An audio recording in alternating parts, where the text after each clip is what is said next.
ನೇ ಸ್ವಾತಂತ್ರ್ಯ ದಿನ ಸ್ವಾತಂತ್ರ್ಯ ಹೋರಾಟಗಾರರನ್ನು ಗೌರವಿಸುವ ಮೂಲಕ ಮತ್ತು ಪ್ರತಿಯೊಬ್ಬ ನಾಗರಿಕನ ರಾಷ್ಟ್ರೀಯ ಏಕತೆಗೆ 80 ವರ್ಷಗಳ ಈ ದಿನದಂದು ಸ್ವಾತಂತ್ರ್ಯ ಹೋರಾಟಗಾರರ ಅವರ ತ್ಯಾಗ ಬಲಿದಾನವನ್ನು ಸ್ಮರಿಸುತ್ತಾ ಸ್ವಾತಂತ್ರ್ಯ ಹೋರಾಟಗಾರರನ್ನು ಮರೆಯದೆ ಅವರನ್ನು ನೆನಪು ಮಾಡಿಕೊಂಡು ರಾಷ್ಟ್ರ ಪ್ರೇಮವನ್ನು ಬೆಳೆಸೋಣ.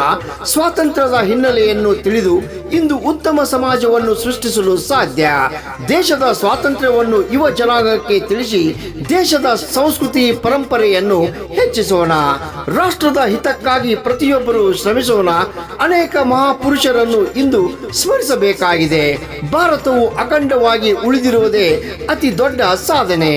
ಭಾರತವು ಪ್ರಜಾಪ್ರಭುತ್ವ ರಾಷ್ಟ್ರವಾಗಿ ಜಗತ್ತಿಗೆ ಮಾದರಿಯಾಗಿದೆ. ಕೋಟ್ಯಾಂತರ ಭಾರತೀಯರ ಪ್ರಾಣ ತ್ಯಾಗದಿಂದಲೇ ದೇಶಕ್ಕೆ ಸ್ವಾತಂತ್ರ್ಯ ಸಿಕ್ಕಿದ್ದು.